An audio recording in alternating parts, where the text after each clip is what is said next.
Thank you, listeners, for joining us. Today's Elko Live here on KELK is an update in studio from our Elko County School Superintendent, CJ Anderson. And you have been running, CJ, and it's busy. We're often running here with spring and getting ready for graduation. But you've been attending a lot of meetings, doing a lot of work, I think, at the legislature. Is that right? Yeah, in one form or fashion. We're always Exactly. kind of involved there during this session. Thank you, first of all, for having me back again. It's always great to be here with you. Absolutely. We appreciate the opportunity to bring listeners up to date. And I know there's quite a bit of news, so we can kind of dive right in.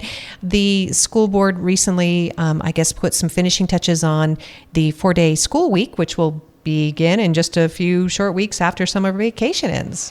Yeah, so we're... things have kind of moved along pretty well there. So the last kind of major update was over the last couple of board meetings. We've had that both the Owyhee community, their combined school, as well as the Battleborn Youth Challenge Academy, which were kind of the last two 5-day holdouts, so to speak, after Elko and Spring Creek were voted to proceed. So those two, that community of Owyhee as well as the Battleborn Youth Challenge Academy School are both approved to move 4-day as well. So that means as of the end of this school year, going into the 23-24 school year, our entire district will be a 4-day district, which, we thought that maybe that would end up being the case, but didn't know for sure because each of those decisions is kind of unique to the school communities as we had progressed up to this point. So yeah, we'll be moving forward next year with the entire district being a 4-day school district, and so that's kind of a big deal. And then to go along with the 4-day conversation, we're still, kind of actively all the time working on just the details and the plans for how that's going to look. So right now, as far as updates on that angle, there are still some proposed changes being made to collective bargaining agreements now that our entire employee base will be a 4-day contract, and so make some kind of finishing touches there. That'll be ongoing though throughout the rest of this year and probably into next year's contract as well. But kind of to catch up, get back up to speed with everything else there. But the contracts can be edited all along the way, or they wait till the end of the year when they're doing a new contract. Just depends on what makes the most amount of sense at that time. So anyway, that's happening. We actually have a website link. Sorry, a link on our website. So when you go to the ecsdnv.net website, kind of towards the bottom of that main page, there are we call them buttons, but just like big kind of highlighted topics that are easy for people to access without having to go hunting for it. And one of those buttons is the 4-day button. And when you click on that, it will have information there for people to access as it becomes available. So right now, it's pretty sparsely populated because not everything has been sorted out still. But some of the major highlights that a lot of people have been wondering about are the calendar, which days we'll be attending, what school start and end times are, what teacher contract start and end times are, and those things are all published on that 4-day page right now. We are working on quite a lengthy FAQ document, just based off of what we've seen from other schools' web pages, school district web pages when they do make this change, kind of learning from other people's experiences of what sort of questions people have that you may not even know you have that question, and so maybe we can get ahead of the curve on that.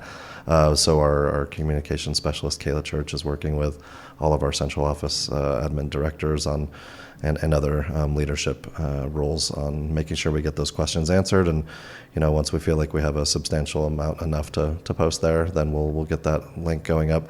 But there are other elements too that people are curious about, and those things are still in the works, such as what's food service going to look like on Fridays, and that is something that is still being determined. In fact, once we're done with this, that's my next meeting, is a meeting with our food service personnel, our district leadership over that, our finance office, making sure we're all on the same page about what that's going to look like and how we can make that work, just to, something that for people who maybe didn't catch it in a board meeting or haven't heard it elsewhere, one of the kind of challenges that goes along with providing food service when you're not on a 5-day calendar and you want to provide food still on that Friday, is the way schools, the way the money works with food service is we get reimbursed by the state for meals of days that kids attend school. Well, with Friday not being a school attendance day, that means any food that we provide on the 5th day, which is not a school day, but just another day we're giving food, that's stuff that that isn't covered in state funds or anything like that. So whatever food service we would provide would have to come out of the school district's budget. And so that was a priority, one of the kind of 6 priorities that our school board had when they made that decision to move Elko and Spring Creek to a 4-day school week, was they still wanted to make sure that there were options for food, for meals for families that are food insecure. And so what we're kind of navigating right now is, what makes the most economic sense while also making sure we still do provide for people who need it. Because you don't want to just pinch every little penny, and the result of that is, you have people that don't eat, and that's, we want to take care of our kids and our families, but also, deciding, how many sites do we do it at every school? Do we do it at one school in each community? Do we try to break it up differently geographically so we can, just be financially conscious while also being human conscious and taking care of our people. So yeah, that's a big piece of it. You're right. As you said, it was one of the priorities identified by the school board of trustees, and tweaking the budget that's not a small feat in itself. Like you said, to cover something, you don't know if it's a third of the students you would normally serve, or a half, or 3/4. Yeah, and that's the big challenge, is no matter what plan we come up with or how we think we're going to do it, you never know how many people will take advantage of that until people start to take advantage of it, right? So we saw it during the shutdown during COVID, when we were still providing meals for students and families. You start out the gate making a ton of meals, right? And you find out, oh wow, I made 150 and only, so I'm speaking from the Wells perspective where I was, like, we would make 150 meals, but only 47 showed up that day, and you have to do that for a couple of weeks to kind of get the feel for who's coming, who's not coming, and then once you kind of have a good idea of what your flow is going to be like, then you say, okay, well, we're probably safe only making 60 now, right? And then we have some excess in case another family or two shows up that we weren't expecting, and so we'll try to come up with just a good plan there, but understanding that at the beginning you're going to over prepare to make sure you're ready for people that come, but then kind of adjust to the mean thereafter you kind of get a good idea of what's going to be happening. So CJ, have you discovered that throughout this state of the 17 school districts, are there other districts that are also on 4 days? Are we pretty unique in this? There are some other school districts that are on 4-day, and this wasn't our intention, but when we moved Elko and Spring Creek, I have a feeling that's going to have some sort of a wake in the rest of the rural counties. I think because we're the next largest after Clark and Washoe, I think there were a lot of eyes on Elko County when we were making that decision. And so now my understanding is other school districts are, being kind of forced isn't the right word, but they're finding themselves in a situation where they're having to look at it because they're going to continue to hear, well, if they're doing it in Elko, then why can't we? Because we're smaller or we're similar size, that sort of thing. So they may either be looking to do something soon because we did, or the eyes might be on us to see if it's a success, and it's only adds credence to those places wanting to do it as well, or if it's maybe I wonder if some of them are hoping we fall on our faces, because then they could be like, see, we don't need to do it. But we don't intend on falling on our faces, so I'm not too worried about that. Absolutely not. It does tie into, as you mentioned, contracts are being smoothed out. It impacts classified staff, though, and maybe pay raises, right? I mean, because the legislature is currently debating that. Yeah, so as far as, that was one of the other priorities when we talked about moving to 4-day, was making sure that everyone is able to maintain, whether it's classified or certified, maintain their hours and not have that decision be a negative impact to the employees and their well-being and their ability to earn a living. House payments and car payments like everybody else. Exactly. It's hard to say, hey, keep working for us, but you're only going to be making 70% of what you used to be, right? And or enjoy 80%. your time off. Yeah. Right. Yeah, that's right. Not the point. The Right. likelihood is you're probably going to lose that employee, and so we didn't want to do that. And so from talking to all the, it's hard for me to speak directly about every single one of our 1,120 whatever employees, depending on the day. It's hard for me to speak directly on each of those scenarios, but my understanding from talking to leadership around the district is that there are avenues prepared already for people who want to maintain that the number of hours or whatever it may be in order to be able to continue to earn that same living. But you'll also have people who are, it's kind of a side gig anyway, or they're retired from their other thing and they're just, they're driving a bus now, and, for them, well, no big deal if I'm working, fewer hours. I'm not making my living this way. It's just something else, and they kind of welcome the extra time. And so you'll have people on that end, but I think for the most part, the majority of people are going to want to try to maintain their hours. And so we've come up with a way to do that. And as far as raises go, it's really tough to speak too specifically about what those are going to look like. We've even had the legislature and their committees asking us recently, like, how much of a raise do you plan on giving? And that's a tough question to answer because that's not a decision that CJ makes. That's not a decision that any one person makes. Those raises are collectively negotiated with each of the unions, and those are determined that way, and they're determined based off of what the total budget looks like and what the district's financial situation is. And so we still don't have an exact picture of what our budget is going to be because that's still being hashed out in the legislature. But I think we're getting pretty close to finding those numbers for sure because just last week they did, there's a joint committee. I think one's called the Senate Finance Committee and the other one's the Assembly's Ways and Means Committee. And those committees voted to move the budget forward, the K-12 budget, and that includes a lot more than just the pupil-centered funding plan. There's a lot that goes into that beyond just the pupil-centered funding plan. So that's going to continue to progress, and so it was good to see at least some action taken there because up to this point we get lots of questions. What's it going to look like? And the answer is, well, I don't know. It's hard for me to say what our budget's going to be when we don't know how much money is coming into the budgets. It's an impossible question to answer. Be that as it may, we're still, developing a budget based off of projections best we can. And once that's solidified, we'll have a little more clarity on what that's going to look like. But it is looking, I think it's looking promising. The governor back in January, it's hard to, feels like it was not all that long ago, but that was about 5 months ago or 4 months ago that he gave his State of the State address, and he talked about his desire to infuse a lot of money into education and the accountability that would come along with that. So it seems like it's kind of sticking pretty close to what he was originally proposing, and so should that come in, then that would be good for our district, for all the school districts. It adds some more needed funds, and some of those can be put toward probably toward some raises, and but again, no promises of what that looks like because that's negotiated with the unions.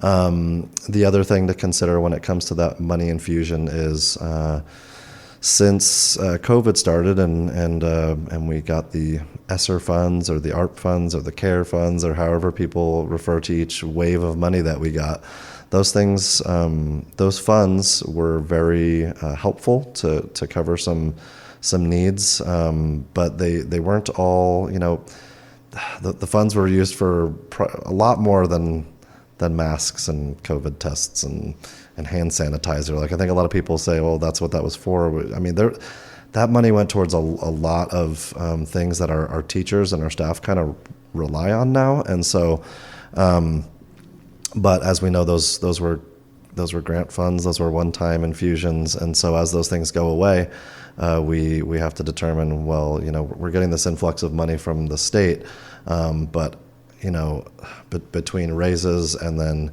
how much we want to keep those other things that we really needed help with. Like, for example, getting a Chromebook and assigned to every kid going 1-to-1. That's a monumental task to be able to have a Chromebook in every kid's hand.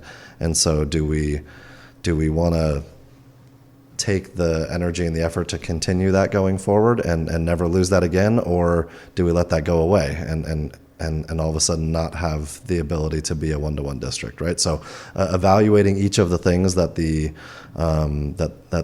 keep the COVID money or whatever we want to call it, those grant funds, as that money disappears, what do we want to absorb and keep going because we think it's useful? And then what are we okay with saying, yeah, it's just not going to be a priority for us and go without?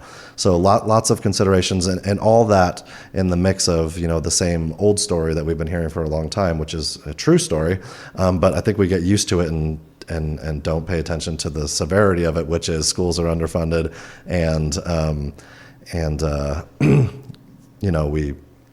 we're constantly needing to update curriculum and all the other things that go along with keeping our schools running. And so trying to find that balance. But once we have that budget, that amount that will be getting allocated, then we can really start to analyze better and have an exact answer for what we're going to move forward with.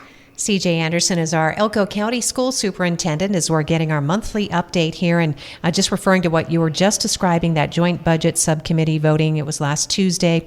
They've approved $11.2 billion in K through 12 spending over the next 2 years. It's about a $2 billion increase, 26% jump. But again, there's no telling how much of that comes into the Elko County School District or other rural schools. It's through the pupil-centered funding plan, right? Yeah, and there's little things in there too that are tough to. A lot of times those numbers sound better than they are because, for example, this money's coming in, but maybe something else got taken out and now that's coming in, and so really it might be sixes in certain areas or certain pots of money.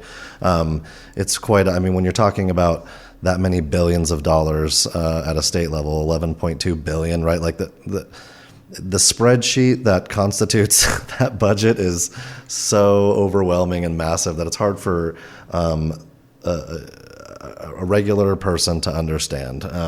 Our best financial experts themselves have trouble totally grasping what's going on there with the budget. And so, we always wait till we get the trickle down to here is Elko's portion and here's what that would look like. Then it's a little more manageable for us to digest and understand what we're getting. And then again, with that money, certain pots of that money have to go to certain things. And we don't just get carte blanche with everything that comes to us, like X goes to X source or to X group of kids or to, you see what I'm saying? So like it comes to us, we got to know the restrictions and then you start to think about how does this translate into terms of what we're doing in Elko County? How many employees do we have? What does it cost to pay them?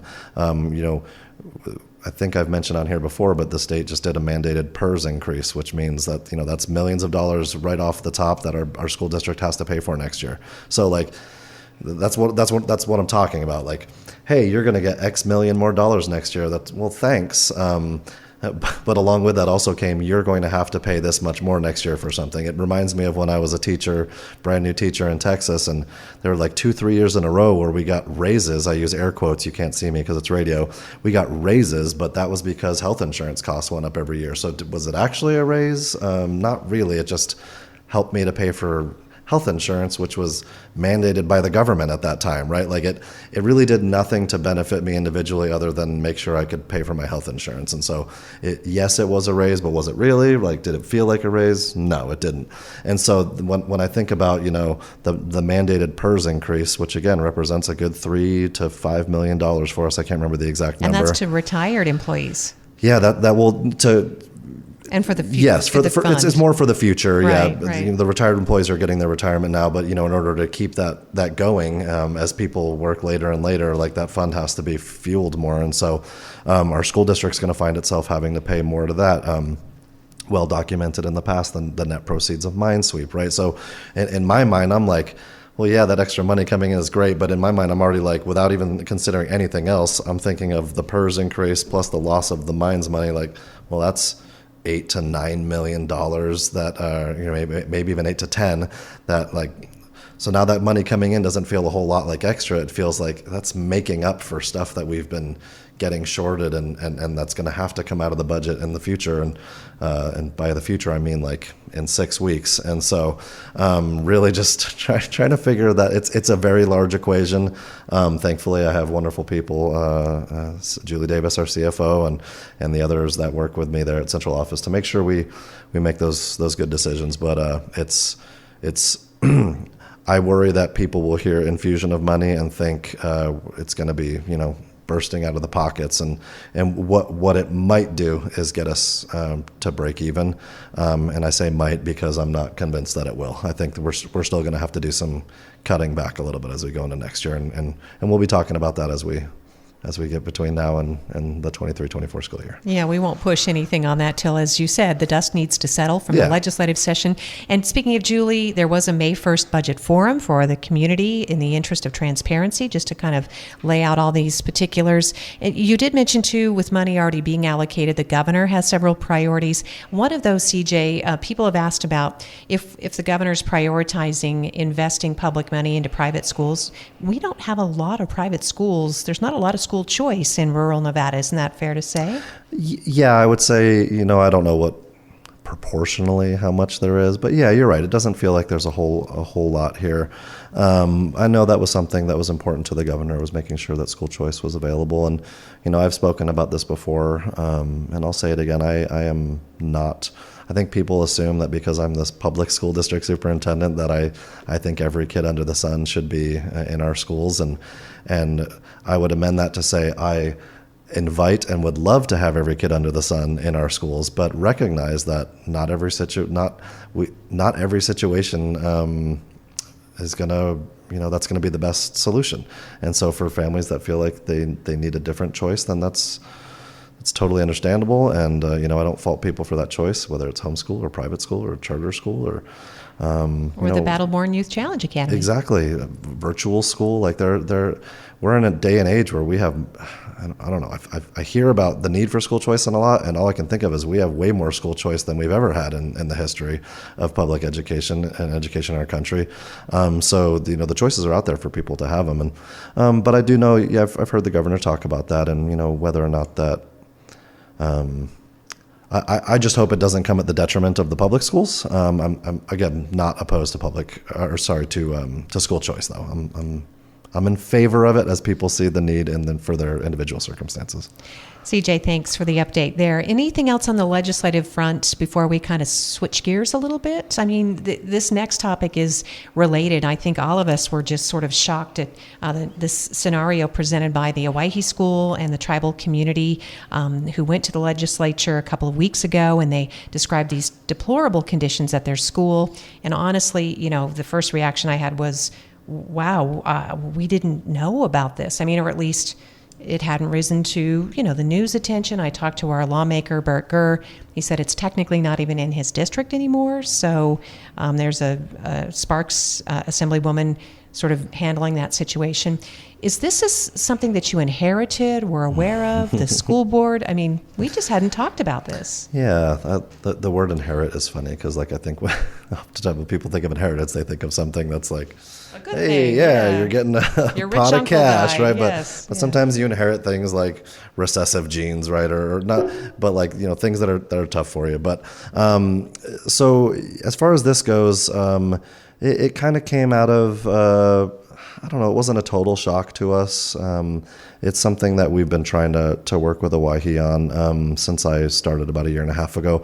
I can't even begin to talk about what happened prior to my arrival in the seat. I don't know what had or hadn't been done in Owyhee.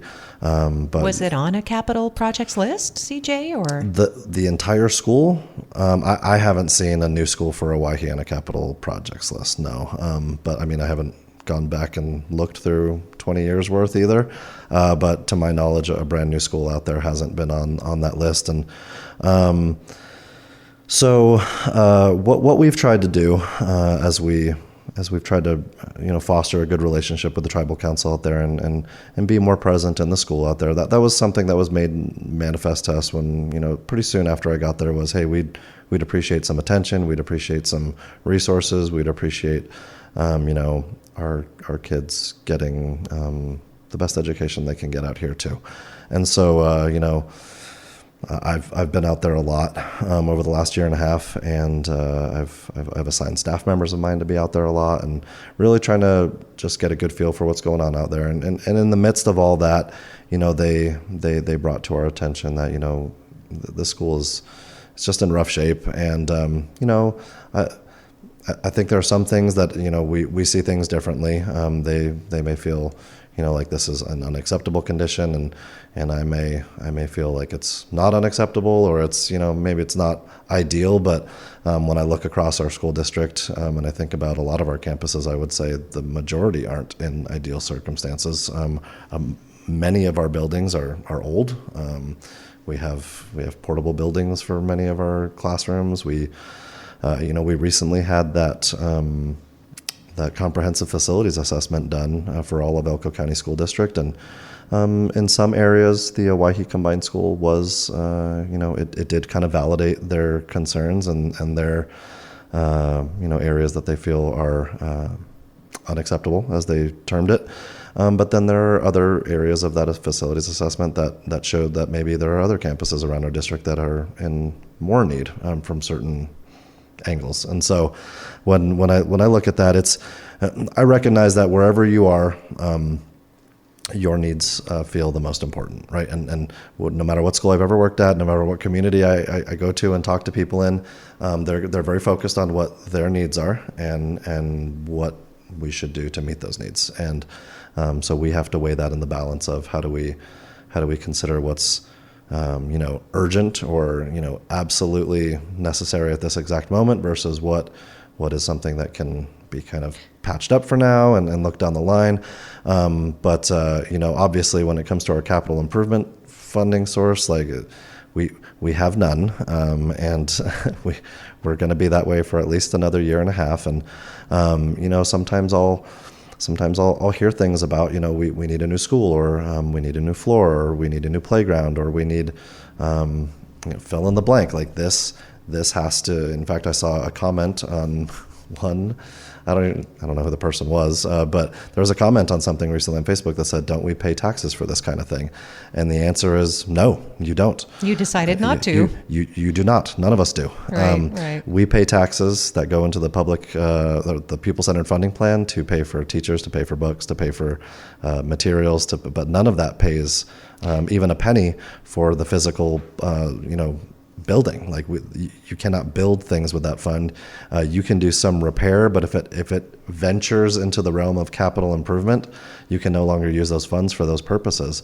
And so here we are with a quantity of money that is rapidly dwindling as we meet those very real needs, like a boiler that has to be replaced, or a roof that is in disrepair, or some of the things that Owyhee brought up in their press conferences and in their advocacy for their school. So as we address those things, that pot of money, which has no replenishing coming to it, is just dwindling down to zero. And we're trying to do our best to make sure we prioritize there, right? But the bottom line is whether that money runs out in a year or 2 years, unless we start paying taxes from our county for those things, we are never going to have that money. And the state legislature was pretty clear about that too when Owyhee had their appropriations bill to get this new school. That bill died in the kind of the preliminary reviews of bills for this session. That the state is not interested in funding new schools. They do not provide.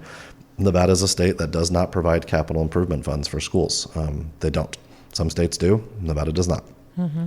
And those are expected to come from every county. So as generous as the county is willing to be, as far as with what the tax rate is allowed to be, that is how much we'll be able to make capital improvement to our schools. And so at the moment, we are in no place to be generous or to be, let's go into, it has nothing to do with how much we care about a community, how much we care about those kids. The reality is that funding does not exist at this moment. And so I would love to be able to answer yes to that question of the person who said, don't we pay taxes for this kind of thing? I wish I could say yes to that, but we do not at the moment. And we're going to be doing a lot of talking about that over the next year and a half as we approach the election in 2024. Letting everyone know, like, here, we absolutely need to pay for taxes for that kind of thing, and really being transparent and open about this is how we would intend to use those funds. And so that'll be an ongoing conversation. But some of the things, going back to your original question, I got a little bit on a soapbox there about making sure we get capital funding back. But when it comes to what's going on specifically in Owyhee, some of those things, like, it was talked about the bats that they have. That was a relatively new topic to me. And I say relatively new because I found out, like, the same week that became published, I found out a little earlier in the week. So we're already, we're working on it now. Our lead of facilities, after we finished our leadership meeting this morning, he hopped in his truck and went on to Owyhee to meet with a gentleman who specializes in bat extermination, right? So almost as soon as I found out about it and it was made, that need was made known, we're working on addressing it.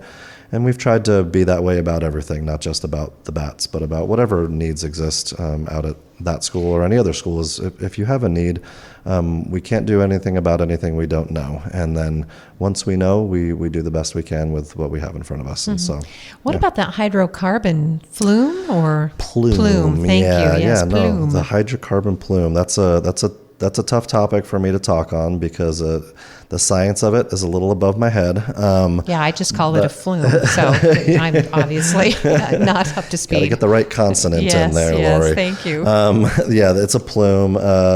So essentially what and some of that is still being investigated and looked into as far as, soil samples and, again, the science behind it. But the concept there is, some of the ground underneath where people live and close to where the school exists may have some, chemicals in the ground So it might not just be a school issue. This might be an entire reservation, federal government issue. Yeah, it's absolutely a community issue. In fact, the plume itself does not, at the moment, extend directly underneath the school at all, but it is very close to it. And they're alleging and linking it to some health concerns and for tribal members in the area, and that's not again, it's a tough one for me to comment on because I feel like that's a tribal council matter, but it does extend. It gets a little close to home with the school, right? And so they had that idea to, we need to put a school somewhere else. In addition to the plume underground, it's also right along a main road, which is not very safe. There's other reasons why, between the age of the building, the proximity to the main road, the plume, there's all these reasons that amount to they need a new school. But then it gets into the issue of, well, whose responsibility is it to build that school? And so, it's a complicated matter, and what we have, our position that we've maintained and we've tried to keep consistent with is we are very supportive of the Owyhee Combined Schools and of the Owyhee Tribal Council in helping do whatever we can to advocate for them and help them along the way. Anytime they've had any meeting with, whether it's legislative committees or the governor's chief of staff, or there's even one later this week to see if there are maybe other methods, we've always sent representation to be there to speak on behalf of the school district and what we can do and how we would help facilitate whatever resolution maybe they come to. And we'll continue to be at that table to help them out as best we can. And in the meantime, also help however we can with the building we currently have. All right, CJ, thank you. And we can certainly assist with educating the community about the need to restore, if not somehow replace, the pay-as-you-go that was retired by voters. So once you get into that mode, maybe you can double up your radio shows and just bring some more people on and talk about, again, so that there's no misunderstanding. It's not as though we're not paying that tax. The tax was simply shifted to another entity, and they are using those resources, and they are using them as they see fit. So parents should be well aware of that. And in closing, we can close with some happy news, and that's graduation 2023. Yeah, it's crazy to think that we've got less than 4 weeks of school left, right? Graduation is the second week and I guess the full week of June, but it's about 4 weeks away, and it's really exciting. There's still so much that happens between now and then. We're finishing up state testing, and seniors will be wrapping up classes and getting those final credits, and fun activities that go along with that. Finals week. I mean, there's so much that goes on over these next 4 weeks. It's going to be a blur.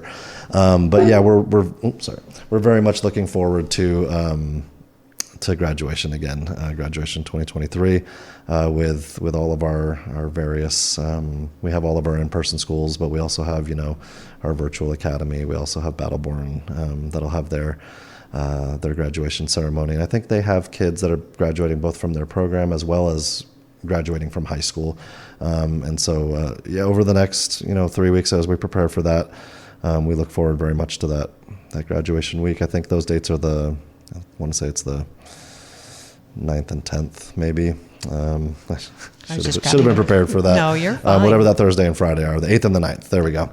Yeah, so the 8th and the 9th are so all of the 4-day schools that we currently have will be on the 8th, and then all of the 5-day schools will be on the 9th. All right. And then we'll talk more about happy summer news and activities. And thank you, CJ, as always, for your time. And I'll let you get to your next meeting, which is to talk about serving food during the 4-day on that Friday. So thank you for looking out for all of us, for the students that we love so much, and of course the staff and the faculty and all the professionals who educate our children. Yeah, thank you very much, Lori. Great to be here. Thank you, listeners, for joining us for today's Elko Live here on KELK.